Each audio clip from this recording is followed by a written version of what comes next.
How y'all doing? If you like reseller content, toy content, like, subscribe, comment below. So I was threatening to do this for a bit, but I'm going to do a video on packaging. I'm talking about that with reselling because I haven't done this before. Christmas season is here, so I made 4 sales today, and we're going to be packing some stuff up. So the packaging and the shipping is the last part of your expense on reselling. So you got the initial expense of purchasing, and then you got to look at what it's going to cost to send stuff out. So I watch some reseller content, and some guys, everybody's going to do it their own way. Some people waste quite a bit of money on this part. So you got to understand, I come from restaurants.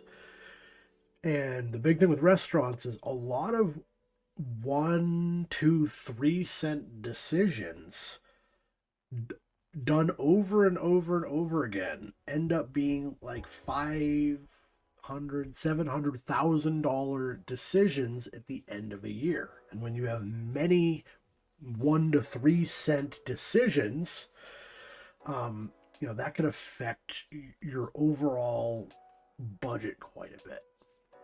So, we're talking about a few things you're going to need to do this. I deal with small items, and everything I sold today is going to fit in a envelope, boxes. We'll just talk about it a bit. But when you're reselling, you're going to need envelopes or boxes or bags, depending on what you're selling. And you're going to need tape, and you're going to need to be able to make labels. So I buy, oddly enough, eBay has the best pricing on this kind of stuff. I buy this envelope. I've been buying these for years. It is an envelope that is 11 by 9.5. And this works for tons of stuff. Some books will slide seamlessly in here and fit just fine. Majority of toys are okay. If I need to, I can actually use 2 of them or 1.5 of them. I'll seal it up and I'll cut an edge off, do the same with another one, and then I can fit them together. I don't have anything to illustrate that today, but these are 22 cents each. I buy them in bulk. I forget, it's 250 or 500 of them, something like that, whatever it is. 22 cents each. And then, depending on what I'm selling, I cut them.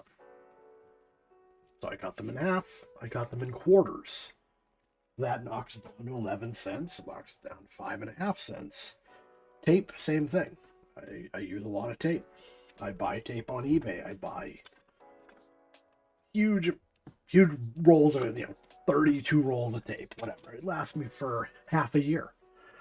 And it ends up being, 15% of what it would cost if you bought it at like a drugstore or whatever. When I first started, I was doing the thing, I'd go to the post office and I'd buy the envelopes, and I realized this, like, some of the envelopes were like 80 cents. So this is just all money going out the door, not really doing me any good. So, got a few things to pack up today, and I'll explain the thought process behind what I'm doing here. One is a piece from the original Domino Rally. I bought a Domino Rally at least like 2, if not 3 years ago. It was not complete, and Domino Rally is an enormous box, so I decided to part it out, and I'm still selling parts for it. I've made my money back well over. I paid like $3 for it, and I'm selling the parts basically $3 each profit. So I'm making money on it, but I am still sitting on this box of Domino Rally.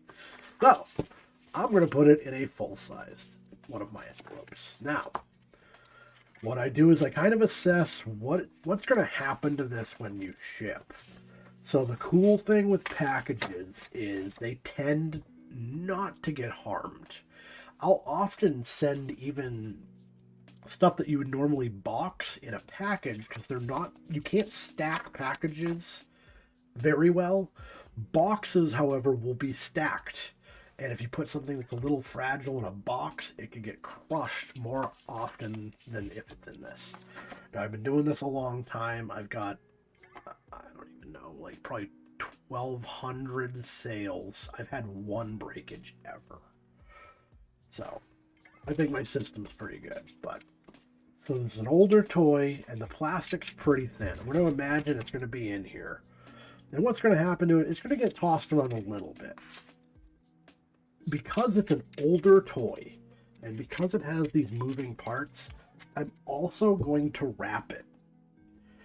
And we have all kinds of things we could do. Now these are, I didn't mention these are bubble envelopes. I only buy the ones with padding inside, because otherwise it's pointless. Sometimes I'm happy with that. This time I'm not. So we're going to wrap it with something. If it was structurally solid and I was only worried about these, I'd wrap it in like this paper or plastic. And I just put tape around it to affix these so they didn't move around.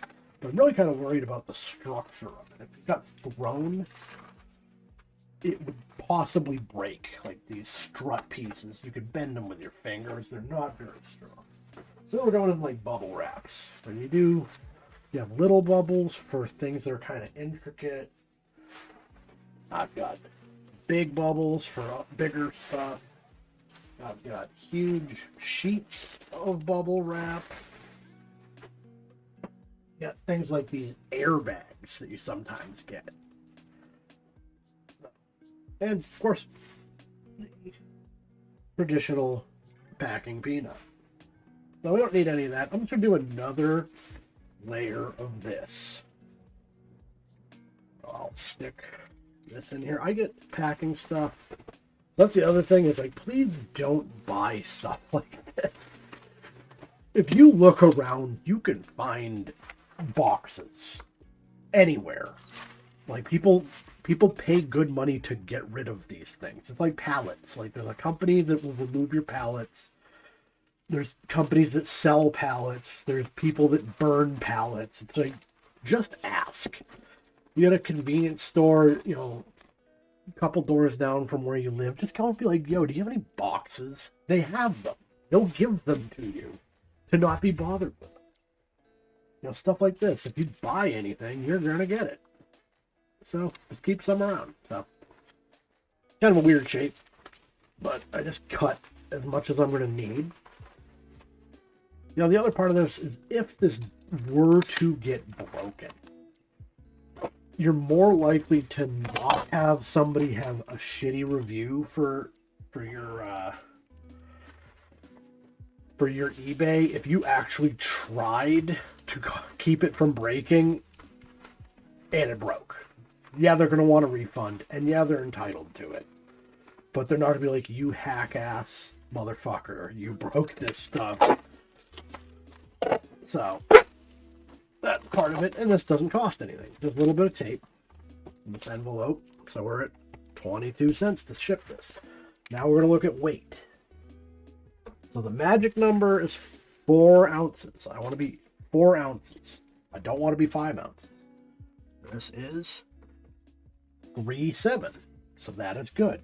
The envelope doesn't really weigh that much. Now we're at 4.6. I'm going to send it. Sometimes I fudge weights, not by a lot. I've been caught once ever, and it cost me like $1, you know, compared to what I would spend if I actually put the actual exact weight. And the post office wants you to bump it up that ounce so they can bill you a little bit more. If I did that, I'd be out a lot more than that $1. So, within reason, I don't. I try to keep it reasonable, but in my favor. All right. So, then you do a label. I'm not doing the labels because I don't want to accidentally show somebody's mailing address on here. So I'm not going to bother with the label. I do tape. I print out 2 to a sheet. I put the label down. I cut it out of the sheet. And then I tape across the top, across the middle, and across the bottom. That way I'm taping my return address to the envelope. I'm taping their address to the envelope, and I'm taping the barcode to the envelope. That way, even if something happened and like part of it got ripped off, more than likely it's either getting to where it's going or it's getting back to me. I've never had an issue. So I've lost one package ever. It was because of Hurricane Ian destroyed the post office it was in. Not a lot of packaging decisions I could have made to prevent that. Right, and then I would just put it in here. So we got the bubble wrap, and then we got the bubble mailer, and that's fine.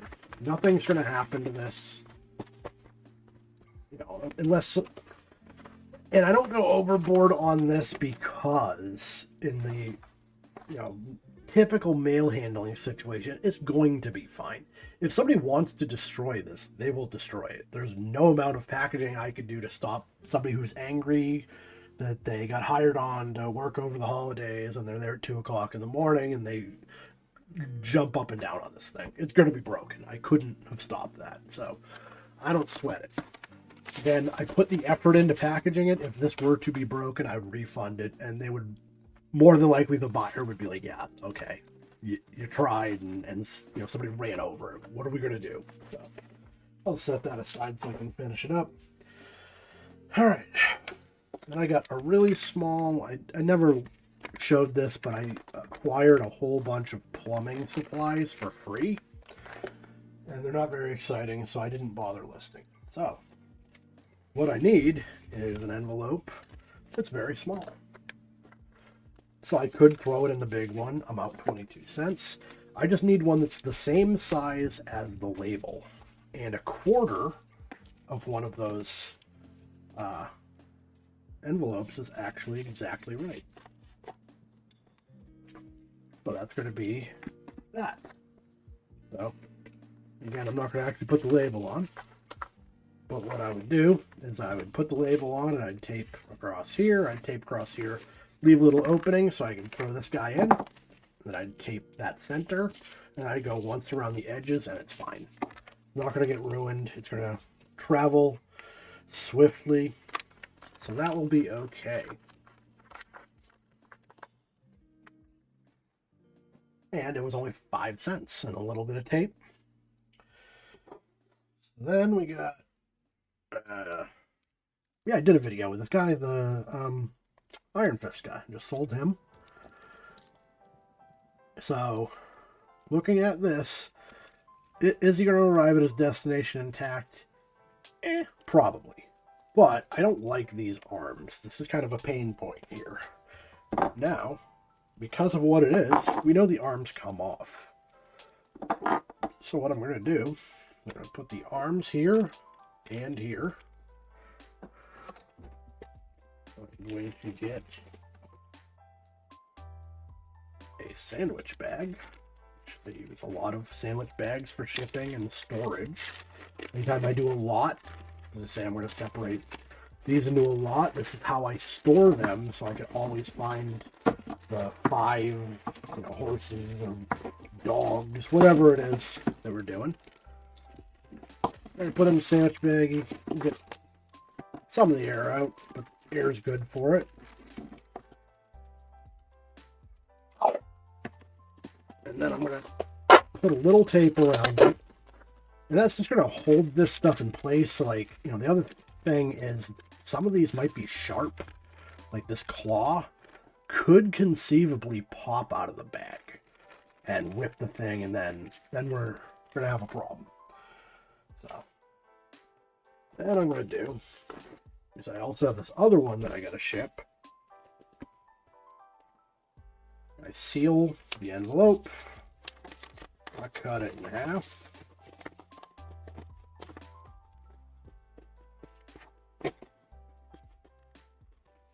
Then I would put the label on while it's flat, just because that's a lot easier. And this is fine. We got some bubbles to protect it. It's not breakable at all. Then I put a piece of tape over here. I fold it like that. I go around.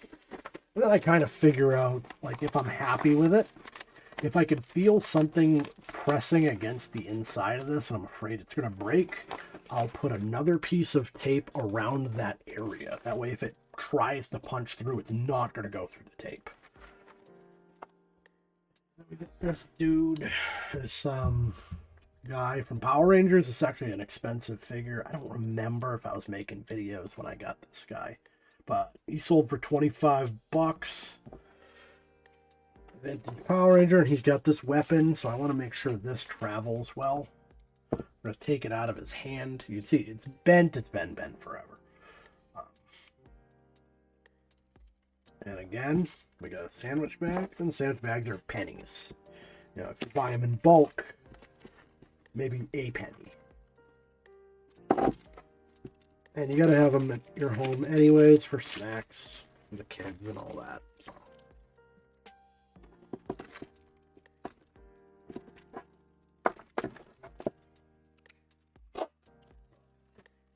Maybe a 13-cent packaging job. This guy will travel fine. I'm not worried about the legs. I'm not worried about like the hat. This all should realistically be fine. If I just throw it in here, tape it up good. Boom. And that's really it. There's not a lot to packaging. So, a few other things I would do if there were like real pain points. I do a lot with board games. So the last video I made, we had a Monopoly Here and Now, whatever. I keep the board game boards because if there was something about this guy and I didn't want to put him in a box for whatever reason, but I did want to protect him a little more, we have this board. So I would be like, okay, for whatever reason, I gotta protect something on him. The board game board is fairly light. You can cut it with scissors. If you want to score it with a knife and break it, you can. But it's very, very durable. And it's free because I was throwing it away anyways, because I already sorted this board game for parts. So there is my board game board, plenty sturdy, and I would tape this to the bag. And you want to do the bag so the tape never touches the thing that you're selling. You don't want to inadvertently ruin something, put glue on it, so you're going to get pissed. But if I tape this to the guy, this would reinforce him to any kind of impact. I can even sandwich it if I had to. And then the only thing I would do different is I would use some of this paper and I'd go around it one time so I could tape where the corners are so the corners themselves didn't punch. If you're nervous, you could also just cut the corners off and then you end up with something a little safer to mail, but as more reinforcement, it's free and it weighs 0.3 ounces. That probably won't be over the top. It might, but it's worth it to not have an issue with it. And he's only 2.5, 2.9, half envelope is like another 2. That's under 4. We're good. That's the cheapest shipping we're going to get for stuff like this. So yeah, if you like reseller content, toy content, mailing stuff out content, like, subscribe, comment below. Thank you all for watching, and I'll see you next time.